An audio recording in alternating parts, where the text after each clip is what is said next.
ಚುಟ್ಕುಟೆ ಕಳಿಸ್ಬಿಡ್ತೀರಿ. ಆ ಥರ ಆಯ್ತಪ್ಪ ನೀವು. ಬೀಗ ಹಾಕಮ್ಮ ಕೂತ್ಕಮ್ಮ ಅಂತ. ಇದು ಬಾಡಿಗೆ ಸರ್ಕಾರದ ತೆರಿಗೆ, ಸಾರ್ವಜನಿಕರಿಗೆ. ನಿಮ್ಗೆ ಕೊಡ್ತಾ ಇರೋದು ಸಾರ್ವಜನಿಕರ ಹಣ. ನೀವು ಸೇವೆ ಮಾಡ್ತಾ ಇರೋದು ಸಾರ್ವಜನಿಕರ ಪರವಾಗಿ. ನಿಮ್ಮ ಮೇಲಧಿಕಾರಿಗಳಿರೋದು ಸಾರ್ವಜನಿಕರ ಪರವಾಗಿ ನಿಮ್ಮನ್ನು ನೇಮಕ ಮಾಡಿ ಆಡಳಿತ ಮಾಡ್ತಾ ಇರೋದು. ನೀವು ಅದರ ವೈಫಲ್ಯವನ್ನು ಎತ್ತಿ ಹಿಡಿತಾ ಇದ್ದೀರಲ್ಲ. ಸಾರ್ವಜನಿಕರು ಆ ಮಾಧ್ಯಮದಲ್ಲೇ ಸಾವಿರಾರು ಜನ ನೋಡೋರೆ. ನಾನು ನೋಡ್ಬಿಟ್ಟು ಗಾಬರಿ ಆಗ್ಬಿಟ್ಟು ನಿಮ್ಮ DHO ಹೇಳಿದ್ರೆ ನೀವು ಹೇಳೇ ಇಲ್ಲ ನನಗೆ. ನಾನೇ ಅಲ್ಲಿಗೆ ಹೇಳಿ ರವಿಕುಮಾರ್ ಅವರು ಕಳಿಸಿದ್ದೆ. ನಿನ್ನೆನೂ ಮಾತಾಡಿದ್ದೆ ಅವ್ರ ಜೊತೆಯಲ್ಲಿ. ಇವ್ರಿಗೆ ಟ್ರೈನಿಂಗ್ ಕೊಡುವಾಗ ಎಲ್ಲ ಹೇಳಿರ್ತಾರೆ, ನೋಡಪ್ಪ ಇಷ್ಟು ಗಂಟೆ ಕೊಡಬೇಕು, ಈ ಥರ ನೀನು ಮೆಡಿಸನ್ ಕೊಡಬೇಕು, ಅನಾರೋಗ್ಯ ಪೀಡಿತರ ಜೊತೆಯಲ್ಲಿ ಸಾಲೆಯಿಂದ ವರ್ತಿಸ್ಬೇಕು, ಟೈಮ್ ಸೆನ್ಸು ಕಾಮನ್ ಸೆನ್ಸ್ ಇರಬೇಕು. ನಾವು ಜಗಳ ಆಡ್ಕೊಂಡು ಬಂದಿರ್ತೀವಿ, ಆಚೆ ಹೊಡೆದಾಡ್ಕೊಂಡು. ನೀವು ಅದನ್ನು ತಲೆ ಒಳಗೆ ಇಟ್ಕೋಬೇಕು. ನಮಗೆ ಗಾಯ ಆಗದೆ ಅಂತ ನೀನು ಎಲ್ಲ ಜಗಳ ಆಡ್ಕೊಂಡು ಅಂತಲೂ ಹೇಳಂಗಿಲ್ಲ ನೀವು ನನಗೆ. ನಿಮ್ಮ ಕೆಲಸ ಪ್ರಾಣ ರಕ್ಷಣೆ ಮಾಡುವಂಥದ್ದು, ಆರೋಗ್ಯ ರಕ್ಷಣೆ ಮಾಡುವಂಥದ್ದು ಸಾರ್ವಜನಿಕರ ಆ ವಲಯದಲ್ಲಿ ಕೆಲಸ ಮಾಡೋದು ನೀವು. ಆ ವಲಯ ತಕ್ಕಂತಲೇ ನೀವೆಲ್ಲ ನಡ್ಕೋಬೇಕು. ನೀವು ಅವ್ರು ಏನು ಮಾಡ್ದ, ಅವನು ದೊಣ್ಣೆ ತಗೊಂಬಂದಿದ್ದ, ಬಂದೂಕ ತಗೊಂಬಂದಿದ್ದ, ಪಿಸ್ತೂಲ್ ತಗೊಂಬಂದಿದ್ದಾರ, ಏನೋ ನಿಗ್ರಿ ಹೋಗ್ತೀರ ಅವ್ರ ಮೇಲೆ. ನಿನ್ನ ರೋಷ ಅವಶ್ಯ ಹೆಂಗಿತ್ತು ಅಂದ್ರೆ ಹಿಂಗೆ ಹೆಂಗಾರು ಹೊಡೆದಾಕ್ಬಿಡ್ಬೇಕು ಅನ್ನೋ ಮತ್ತೆ ಬಂದಿಗೆ ರೋಷ ಆದೇಶ. ಹೊಡೆದಾಕದಲ್ಲಪ್ಪ. ಅವನಿಂದ ನಮ್ಮಂತವ್ರು ಯಾರೋ ಬಂದ್ರು, ನನ್ನ ಮಕ್ಕಳಂತವ್ರು. ಅವನಂತ ಒಬ್ಬನೇ ಆಗಿದ್ದು ಸರಾಯ್ತು. ಅವನಿಂದ ಇನ್ನೊಂದು 3 ಜನ ಬಂದ್ರು. ಜಗಳ ಆದ್ರೆ ಯಾರು ಬೇಡ, ಹೆಚ್ಚು ಕಮ್ಮಿ. ಇವ್ರಿಗೆ ಒಂದು ಹೆಚ್ಚು ಕಮ್ಮಿ ಆಯ್ತು, ಅವ್ನಿಗೆ ಒಂದು ಹೆಚ್ಚು ಕಮ್ಮಿ ಆಯ್ತು. ಆಮೇಲೆ ಯಾರು ಬರ್ತಾರೆ ಹೇಳಿ? ಪೊಲೀಸರು ಬಂದು ನಿಮ್ಗೆ ಏನು ಮಾಡಲ್ಲ. ಅವ್ನು ಹೊಡೆದಾಕ್ಬಿಟ್ರೆ ನೀವು ಎತ್ಕೊಳ್ತಾರೆ, ನೀವು ಹೊಡೆದಾಕ್ಬಿಟ್ರೆ ಅವ್ನು PM ಮಾಡ್ಬಿಟ್ಟು ಕಸಿನ ಥರ ಎತ್ಕೊಳ್ತಾರೆ. ಬದುಕು ಭಾಳ ಕಷ್ಟ. 40 ವರ್ಷ ರೋಡಲ್ಲಿ ಇರೋಲ್ಲ, ಏನದು ಮನೆ ಒಳಗಿಲ್ಲ, ಆಫೀಸಲ್ಲಿ ಸಾಕಾಗೋದಿಲ್ಲ. ರೋಡಲ್ಲಿ ಆಡ್ಕೊಂಡು ಬಂದಿರ್ತಾವು. ಸಂತೆ ಮಳೆ ಅಡ್ಡೆ ಹಾಕಿದ್ರೆ 500 ವೆಹಿಕಲ್ ನಿಂತಿರ್ತವೆ. ಒಬ್ಬನು ಕೇಳಿಲ್ಲ, ಈ ಥರ ಪ್ರಶ್ನೆ ಮಾಡಿಲ್ಲ ನಮ್ಗಪ್ಪ. ಒಬ್ಬ ಬಂದು ನಮ್ಗೆ ತೊಂದರೆ ಆಯ್ತು ಅಂತ ಇವ್ರು ಸಂಬಳ ತಗೊಳ್ತಾರೆ, ಸೇವಾ ಮಾಡಬೇಕು. ಅಂಥದ್ರಲ್ಲಿ ಇಷ್ಟೊಂದು ಫೈಟಿಂಗ್ ಆಡಿದ್ರೆ ಅಣ್ಣ ಕೂತ್ಕೊಳ್ಳಿ.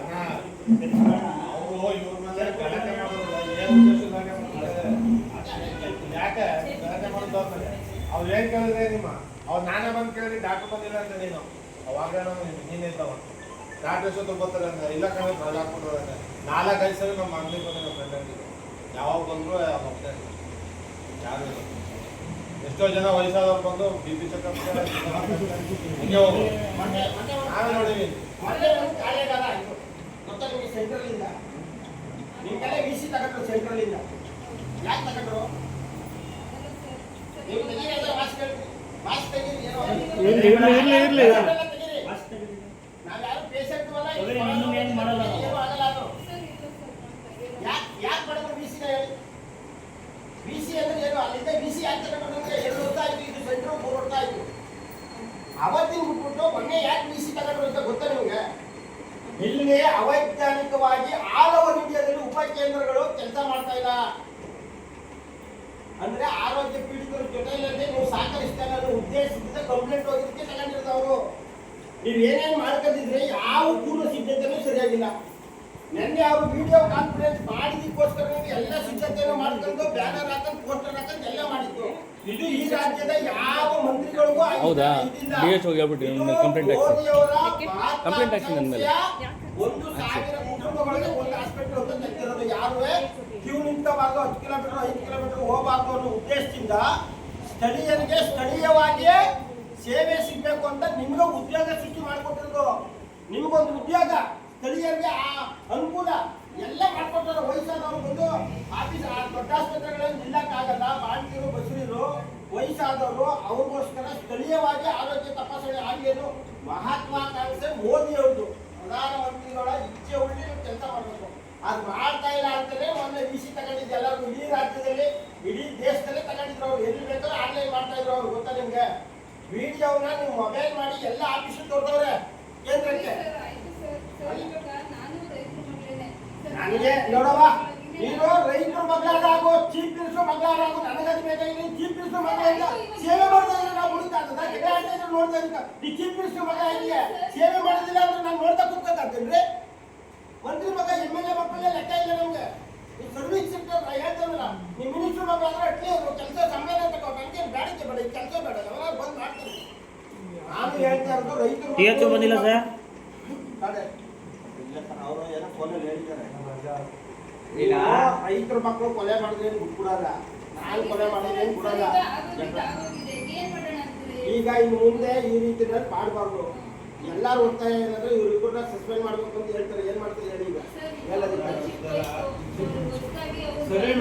ಚಿಕ್ಕ ವಯಸ್ಸು ಅಂದ್ಬಿಟ್ಟು ಒಬ್ಬ ಇಬ್ಬರು ಕಾರಣ ಮಾಡ್ಬಿಟ್ರೆ ಯಾಕೆ ನಮ್ಮಂತ ಬಂದು ಒಬ್ಬ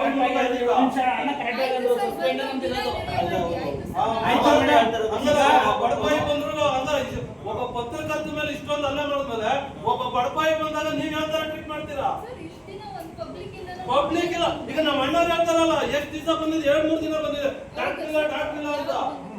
ಸ್ಥಳೀಯರು ನಾವು 4 ಸಲ ಮೇಡಮ್ ನಾವು 2-3 ಸಾರಿ ಅವತ್ತು ನಮ್ಮ ಚಾಮರಾಜ ತಂದೆ ಬಂದವ್ರೆ, ಡಾಕ್ಟರ್ ಇಲ್ಲ ಶುಗರ್ ಚೆಕ್ ಮಾಡಿಸ್ಬೇಕು ಬಂದವ್ರೆ, ಇವ್ರು ಇಲ್ಲ ಅಂತ ಕಳ್ಸಿದ್ರು. ಡಾಕ್ಟರ್ ಇಂಜೆಕ್ಷನ್ ಮಾಡಿಸ್ಕೊಂಡು ಲೇಡಿ ಬಂದಿದ್ರು ಅವರು ಹೋದ್ರು ಇದಕ್ಕೆ. ನಾವೇ ಕಳ್ಸಿ ಇಲ್ಲಿಲ್ಲ ಗೌರ್ಮೆಂಟ್ ಹಾಸ್ಪಿಟಲ್ಗೆ ಅವ್ರು ಇರ್ಲಿಲ್ಲ. ಇದ್ದಿದ್ದವರು ಲ್ಯಾಬ್ ಟೆಕ್ನಿಷಿಯನ್ ಸರ್ವೆ ಮಾಡೋಣ ಬಿಡಿ, ಸರ್ವೆ ಮಾಡ್ತೀವಿ ಬಿಡಿ ಚಾಮನಹಳ್ಳಿ ಗ್ರಾಮದಲ್ಲಿ.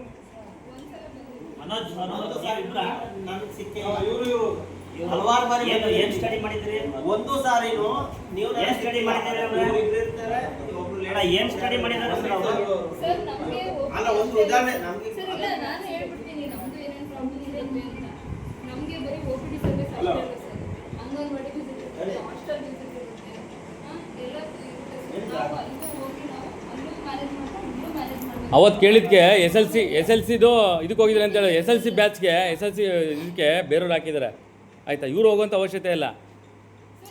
ಮತ್ತೆ ನೀವು ಹೊರಗಡೆ ಹೋಗಿದಾಗ ಅಲ್ಲಲ್ಲ ಹೊರಗಡೆ ಹೋಗಿಲ್ಲ ಸರ್. ಹೊರಗಡೆ ಹೋದ್ರಿ ಆಮೇಲೆ ಪೇಷಂಟ್ ಬಂದ್ರೆ ಯಾರು ನೋಡ್ತಾರೆ? ಎಷ್ಟು ಸಾರಿ ಹೊರಗಡೆ ಹೋಗ್ತಾರೆ ಕೇಳಿ ಈಗ ಇಲ್ಲಿ ಯಾರು ಇರ್ಬೇಕಲ್ಲ. ಅರುಣವ್ರೆ ಒಂದು ನಿಮಿಷ. ಮೇಡಮ್ ಡಿಸ್ಟಿಂಕ್ಷನ್ ಬೋರ್ಡ್ ಇದೆಯಾ ಇಲ್ಲಿ? ಈಗ ತಾವು ಹೊರಗಡೆ ಹೋಗ್ತೀರಾ, ತಮಗೆ ಎಲ್ಲ ಕೆಲಸ ಇರುತ್ತೆ ನಿಜ. ತಾವು ಹೋದಾಗ ಎಮರ್ಜೆನ್ಸಿ ಯಾರೋ ಒಬ್ಬ ಪೇಷಂಟ್ ಬಂದು ತಮ್ಮ ಬಗ್ಗೆ ಯಾರು ನೋಡ್ತಾರೆ? HIV ಇರ್ತಾರೆ, ಅವರು ನನಗೆ ಕಾಲ್ ಮಾಡ್ತಾರೆ ಸರ್. ಆ್ಯಕ್ಚುಲಿ ಸ್ಟಾಫ್ ನರ್ಸ್ ಇರಬೇಕು, ಬಟ್ ಸ್ಟಾಫ್ ನರ್ಸ್ ಅಲೌಟ್ ಮಾಡ್ಕೊಡ್ತಾರೆ.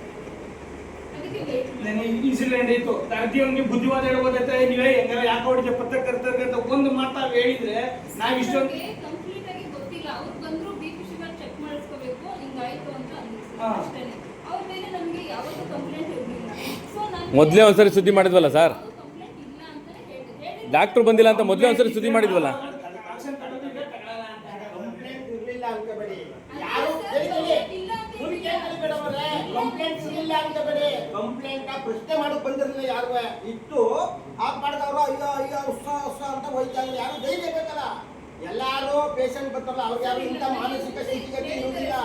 ಪ್ರಶ್ನೆ ಮಾಡುವಕ್ಕೂ 15 ಜನಕ್ಕೆ ಇರುತ್ತೆ, 100 ಜನಕ್ಕೆ ಯಾರು ಕೇಳಲ್ಲ. ಆಳ್ದಿದ್ದವೆ ಅಂತ ಹೋಯ್ತಿರ್ತಾರೆ. ನಮ್ಮಂತ ಮುಂದೆ ಮಕ್ಕಳು ಪ್ರಶ್ನೆ ಮಾಡೋದು ಅಷ್ಟೇ. ಎಲ್ಲಾರು ಇದ್ದಾರೆ ಮೇಡಮ್, ಹಂಗ ಸರ್ ಕತೆ ಪೂರ್ಣ ಇಲ್ಲ. ಯಾಕೆ ಕತೆ ಓದ್ತಿದ್ರಿ? ಕತೆ ಯಾಕೆ ಸರ್ ಓದ್ತಾ ಇದ್ರಿ? ನಮಗೆ ಕತೆ ಕೇಳೋರು ಏನ್ ಮಾಡ್ಬೇಕು ಅದನ್ನ ಮಾಡಿ. ಯಾಕೆ ಕತೆ ಎಲ್ಲ ಓದ್ತಿದ್ರಿ? ಒಳ್ಳೆ ಕತೆ ಎಲ್ಲ ಸರ್ ನೀವು ಕತೆ ಗೀತೆ ಬೇಡಿ.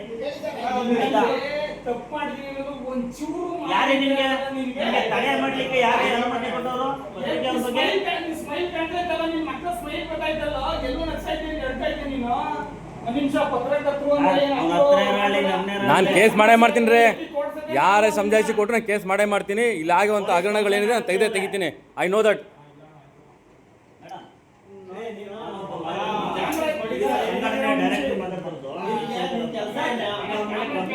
ಅಧ್ಯಕ್ಷರೇ ಇಲ್ಲಿ ಮಾತಾಡ್ತಾರೆ. ಸರಿಯಣ್ಣ. ಈಗ ನಿನ್ನೆ ನಿಮ್ದು ID ಕಾರ್ಡ್ ಇದ್ರು ಕೊಡಿ ಅಂತ ಕೇಳಿದ್ರು. ಇವತ್ತು ಇವ್ರದ್ದು ID ಕಾರ್ಡ್ ಇದೆಯಾ ಕೇಳಿ?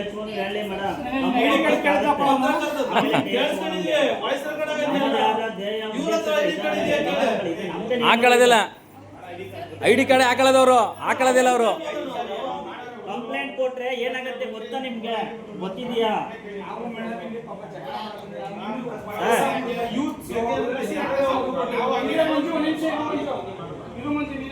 ಅವನು ಯೂತ್ ಬರ ಮುಂದಕ್ಕೆ ಬರೋ ದೊಡ್ಡ ಗಂಡಸರ ಮುಂದಕ್ಕೆ ನೀನು ದೊಡ್ಡ ಗಂಡಸರಲ್ಲ, ನೀವು ಇಬ್ರು ಬನ್ನಿ.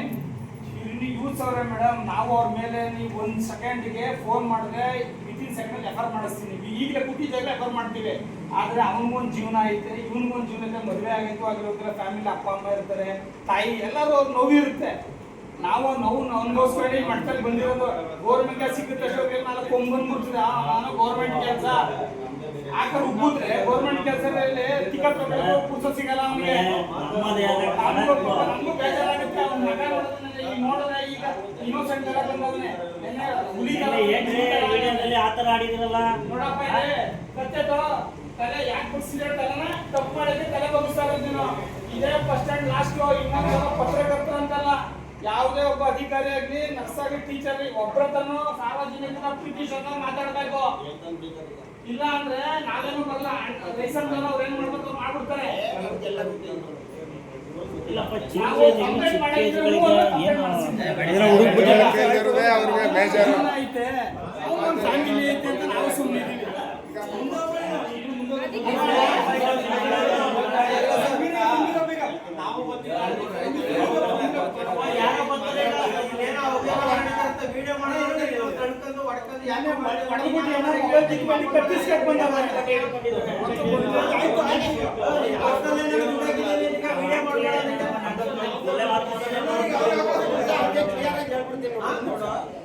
ಎಲ್ಲಾರು ಕೇಳಿಸ್ಕೊಳ್ಳಿ. ಇವತ್ತು ನ್ಯಾಯಾಲಯದಲ್ಲೂ ಕೂಡ ವಿಡಿಯೋ ಮಾಡ್ಬೋದು, ಅರ್ಥ ಆಯ್ತಾ? ಹೈಕೋರ್ಟ್ ಸುಪ್ರೀಂ ಕೋರ್ಟ್ ಅಲ್ಲೂ ಕೂಡ ವಿಡಿಯೋ ಮಾಡಿ ಅಪ್ಲೋಡ್ ಮಾಡ್ತಾವ್ರೆ. ಅಂತದ್ರಲ್ಲಿ ಯಾವ ಅಧಿಕಾರಿನೂ ನನ್ನ ವಿಡಿಯೋ ಮಾಡಬೇಡ ಅಂತ ಹೇಳ್ಬಾರ್ದು. ಅದು ಕಾನೂನು ಬಾಹಿರ ಮಾತಾಯ್ತದೆ. ಕಾನೂನು ಪ್ರಕಾರನೇ ಆಡಳಿತ ಪಾರದರ್ಶಕತೆ ಆಗಿದ್ರೆ ಎಲ್ಲಿ ಬೇಕಾದ್ರೂ ವಿಡಿಯೋ ಮಾಡ್ಬೋದು. ಅದರ ಹಕ್ಕು ಕೂಡ ಸಾರ್ವಜನಿಕರಿಗೆ ಇರುತ್ತೆ. ಅದು ಕೋರ್ಟಲ್ಲಿ ಕೂಡ ನಡೀತಾ ಇದೆ. ಇವತ್ತು ನ್ಯಾಯಾಧೀಶರು ಪಾರದರ್ಶಕತೆ ಆಗಿರುತ್ತೆ, ಅವರೇ ವಿಡಿಯೋ ಮಾಡಿ ಅಪ್ಲೋಡ್ ಮಾಡ್ತಾರೆ. ನೀವು ಆ ಥರ ಹೇಳಿರೋದು ನಿಮ್ಮ ಮಾನಸಿಕ ತಿಳುವಳಿಕೆ ಇದ್ದಿರೋದ್ರಿಂದ ಅನ್ಕೋತೀನಿ. ಇನ್ನು ಮುಂದೆ ಈ ರೀತಿ ಒಂದು ಮಗು ಬರಲಿ ಮಹಿಳೆ ಬರಲಿ ಅನ್ನೋ ಕೂಡದು ಸಾರ್ವಜನಿಕರ ಸೇವೆ ಕೆಲಸ ಇದು. ನೀವು ಸೇವಕರಾಗೇ ಕೆಲಸ ಮಾಡಬೇಕು. ದಯವಿಟ್ಟು ಈಗ ಏನು ಹೇಳ್ತೀರಾ ಅದು ಎಲ್ಲರ ಪರವಾಗಿ ಒಂದೇ ಮಾತನ್ನು ಹೇಳ್ತೀನಿ.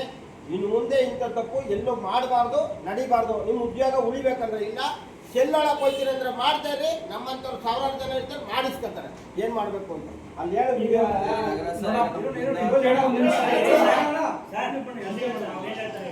ಅಷ್ಟೇ ಬಿಡೋಣ.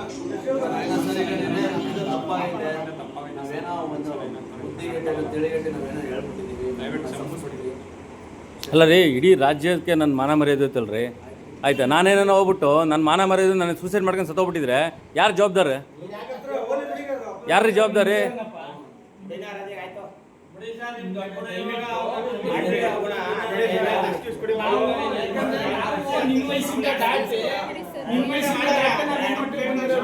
ಅವರು ನಿಮ್ಮ ಅಧಿಕಾರಿ ಇರ್ತಾರೆ, ನಿನ್ನಿಂದ ಅವ್ರಿಗೂ ಮರ್ಯಾದೆ ಹೋಗುತ್ತೆ.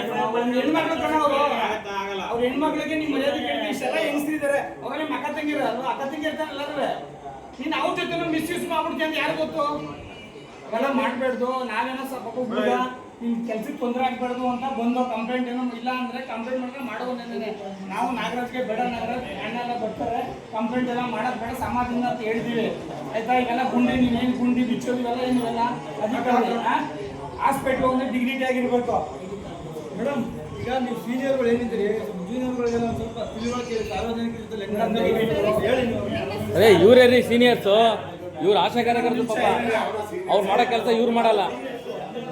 ಈಗ ಮೇಡಮ್ ಆಯ್ತು, ನಾವು ಅವ್ನೇನು ಹೊಡೆಯಕ್ಕೆ ಬರಲ್ಲ, ಜಗಳ ಬರಲ್ಲ ನಾವು ಹೇಳಿದ್ದೀವಿ. ಇನ್ಮೇಲೆ ದಯವಿಟ್ಟು ಅವ್ರಿಗೆ ರಿಕ್ವೆಸ್ಟ್ ಮಾಡಿ ಕೆಲಸ ಕೈಗೊಂಡು ಮಾಡಕ್ಕೆ ಹೇಳಿ ಮೇಡಮ್. ಆಯ್ತಾ? ನಾನು DH ಹತ್ರ ಮಾತಾಡ್ತೀನಿ. ಆಯ್ತು ಸರ್ ತಪ್ಪಾಯ್ತು ಅಂತ ಹೇಳ್ಬಿಟ್ಟು ನೀವು ಕೆಲಸ ನಾವೇನು ಧಕ್ಕೆ ತರಿಸಲ್ಲ, ನಾನು ಈಗಲೇ ಫೋನ್ ಮಾಡಿ ಹೇಳ್ತೀವಿ ಸರ್. ಅವೇನು ಕೆಲಸಕ್ಕೆ ಏನು ತಗ್ಸ್ಬಿಡಿ, ಪಾಪ ತೊಂದರೆ ಆಗುತ್ತೆ ಜೀವನಕ್ಕೆ, ನಾನೇ ಫೋನ್ ಮಾಡಿ ಹೇಳ್ತೀವಿ. ಅದರೆಲ್ಲ ಮಾಡಬೇಡಿ. ಇನ್ನೊಂದ್ಸಲ ಕಂಪ್ಲೇಂಟ್ ಆಯಿತು ಅಂದ್ರೆ ನಾವು ಯಾರೂ ಬರಲ್ಲ, ಡೈರೆಕ್ಟ್ ಪೊಲೀಸರ ಬಂದ್ರೆ ನಿಮ್ಗೆ. ಎರಡನೇ ಬಾರಿ ಸರ್ ಇದು, ಮೊದಲನೇ ಬಾರಿ ಅವ್ರಿಗೆ ಸುದ್ದಿ ಮಾಡಿ ಎರಡನೇ ಬಾರಿ ಇದೇ ಥರ ಆಗಿರೋದು ಇದು. ಇನ್ನು ಹುಡುಗರು ಪಾಪ ಈಗ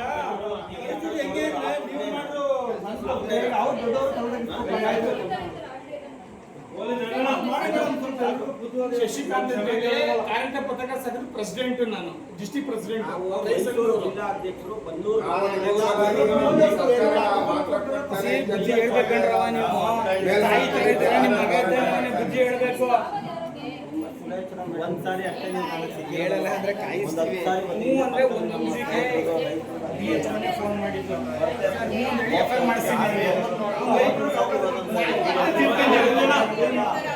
ಸಾರ್ವಜನಿಕವಾದ ನಿಮ್ಮ ವೈಯಕ್ತಿಕ ಹಣ ತಗೋಬೇಕು, ಯಾವುದೇ